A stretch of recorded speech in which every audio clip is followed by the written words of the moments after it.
আপনার লাশটা ঘরের মধ্যে না রেখে বাহিরে ফ্রিজের গাড়িতে রাখা হবে। ঘরের সামনেই গাড়ি, ফ্রিজের মধ্যে লাশ।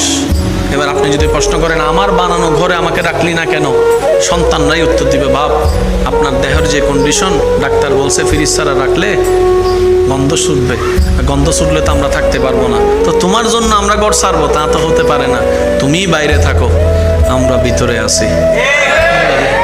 মানতে না চাইলেও এটাই যে বাস্তবতা, কিছু তো করার নেই। ওখান থেকেই আপনাকে কাফনটা পরে, গোসলটা দিয়ে কাফনটা পরে, দুশ্মনরা কিন্তু কাঁধে নিবে না, আপনার আপনজনেরাই কিন্তু আপনাকে কাঁধে করে করে নিয়ে যাবে, খাটিয়াতে করে। আজকে যার জানাজা আপনি দেখছেন, কেন জানাজা দেখছেন জানেন? আপনাকে ভাবতে হবে ওই জানাজার মানুষ একদিন আমারও হবে, ওই খাটটাতে একদিন আমিও শুব, ওই খাটটাতে একদিন আমিও শুব, আমাকেও এরকম করে নিতর দেহ নিয়ে চলে যেতে হবে কবরে। যখন একজন মানুষ, বৎকার মানুষকে কবরের দিকে নিয়ে যাওয়া হয়, তার রূহ বারবার চিৎকার করে সবাইকে ডাকতে থাকে, ভাই আমারে কবরে দিস না, আমাকে অন্ধকারে দিস না, আমি একা থাকতে পারবো না, একা সেই যাত্রায়, লম্বা যাত্রায় আমি যেতে পারবো না। সে চিল্লাতে থাকে, শোনার মতো কান আপনার আমার হয় না।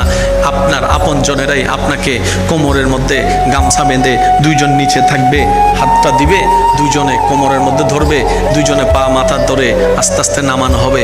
চিৎকার দিতে থাকে সেই সময় মৃত্যু ব্যক্তিরা, তখন রুহগুলো চিৎকার দিতে থাকে, ভাই আমাকে নামাইস না, আমি পারবো না থাকতে, কবরের মধ্যে থাকতে পারবো না।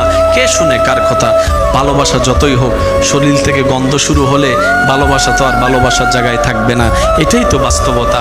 সেজন্য কবরের মধ্যে যখন আপনার দেহটা মাটি স্পর্শ করবে, আপনার চতুর্পাশ থেকে যখন অন্ধকার হতে থাকবে, আপনি আমি তখনই বুঝতে পারবো আসলে আপন বলতে পৃথিবীতে কেউ নাই, আপন বলতে পৃথিবীতে কেউ নাই, আপন বলতে পৃথিবীতে কেউ নাই। সবাই শুধু সাময়িক চলার একটা নাম মাত্র, সবই সাময়িক একটা চলার বাহানা মাত্র। পরিচয় দিব কি এই মেয়েটাকে? সেজন্য বলে যে এটা স্বামী, এটা স্ত্রী। পরিচয় দিব কি এই ছেলে মেয়ের? তখন উত্তর দেয় এটা আমার বড় ছেলে, এটা আমার বড় মেয়ে। সামান্য একটা পরিচয় মাত্র।